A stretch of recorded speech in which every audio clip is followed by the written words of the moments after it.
최덕신 변호사의 법률 체크. 오늘은 강단이 변명의 자리가 될 때라는 제목으로 한번 자료를 준비해 봤습니다.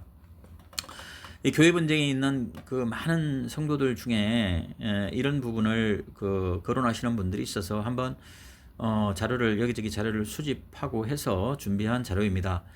이 설교는 본래 복음을 선포하고 공동체를 세우는 자리입니다. 그러나 갈등이 깊어지거나 리더십에 대한 비판이 커질 때 일부 강단에서는 말씀보다 자기 방어가 앞서는 모습이 나타나기도 합니다. 설교가 개인 해명이나 권위 유지의 수단으로 변질될 때 성도들은 위축되고 공동체는 건강한 소통 능력을 상실하게 됩니다. 아래에 소개하는 강단 자기 방어형 목회자 변명 유형 10가지는 특정 개인을 비난하기 위한 것이 아니라 교회가 스스로를 점검하고 건강성을 회복하기 위한 기준으로 살펴볼 필요가 있습니다.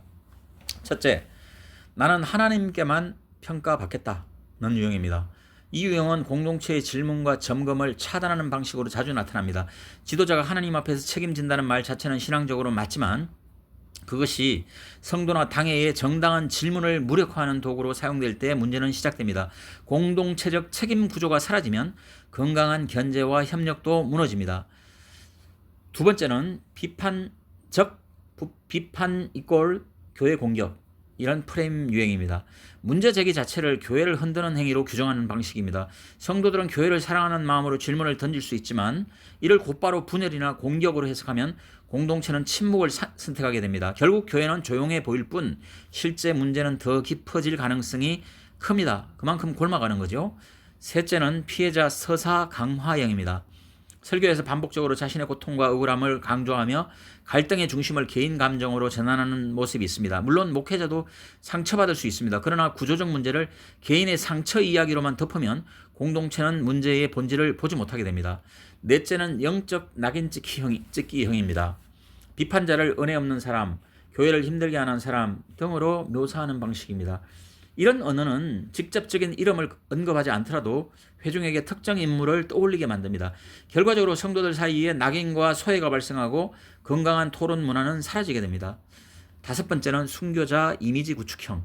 자신을 진리 때문에 공격받는 사람으로 묘사하며 실제 행정적, 관계적 문제를 영적 박해처럼 설명하는 방식입니다. 이는 지도자의 책임 영역을 신앙적 갈등으로 포장하여 객관적인 점검을 어렵게 만듭니다. 여섯 번째, 책임 외부 전가형.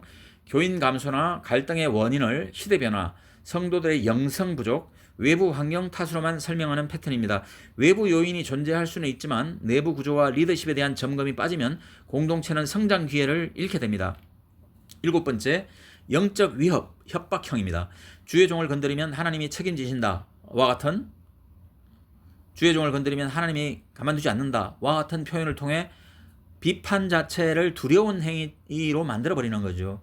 저주의 메시지를 줍니다. 이런 메시지는 성도들의 양심적인 질문마저 억누르며 두려움에 기반한 순종 문화를 형성하게 됩니다. 맹목적으로 순종하게 하는 거죠. 가스라이팅을 하는 겁니다. 여덟 번째는 설교 사적화 개인화형입니다. 강단을 개인 입장 발표나 해명의 장으로 사용하는 경우입니다.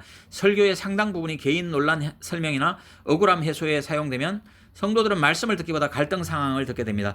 예배의 초점이 복음에서 개인 이야기로 이동하는 순간 공동체의 영적 집중력은 약해집니다. 아홉 번째, 현실 문제 축소형입니다. 교인 감소나 사역 실패를 알곡만 남는 가정이다.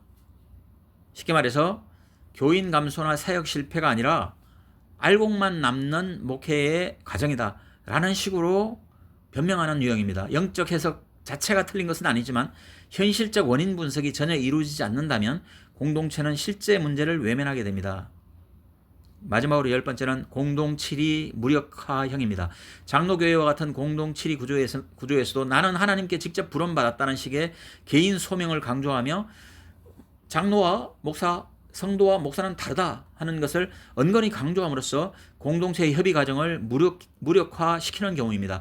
지도자의 영적 소명과 공동체적 책임은 함께 가야 하는 것이지 한쪽만 강조될 때는 권위의 균형은 깨집니다.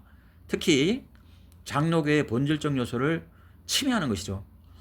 그렇다면 왜 이러한 것에 분별이 필요한 것인가? 왜 이것이 중요한가? 이러한 유형이 반복되면 성도들은 설교를 복음이 아니라 갈등의 연장선으로 느끼게 됩니다. 문제 제기자는 고립되고 남은 성도들은 침묵을 선택합니다.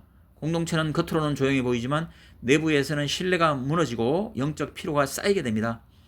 결국 교회는 건강한 소통 능력을 잃게 되고 장기적으로 더 큰 분열, 침체를 경험하게 되는 것입니다. 회복을 위한 방향에 대해서 말씀드리겠습니다. 강단은 자기 방어의 자리가 아니라 복음의 자리입니다. 지도자는 완전한 존재가 아니라 공동체와 함께 성장하는 동역자입니다. 설교가 다시 말씀 중심으로 돌아갈 때 성도들도 안전하게 질문하고 성장할 수 있습니다. 또한 성도들은 감정적 비난이 아니라 사실과 사랑을 바탕으로 공동체의 건강성을 지켜나가야 합니다. 존중과 점검이 함께할 때 교회는 더 성숙해집니다. 교회의 진정한 권위는 완벽한 지도자에게서 나오지 않습니다. 서로의 연약함을 인정하고 함께 회복의 길을 찾는 공동체에서 나옵니다. 강단이 변명의 자리가 아니라 복음의 자리로 돌아갈 때 교회는 다시 생명력을 회복하게 될 것입니다. 이상입니다.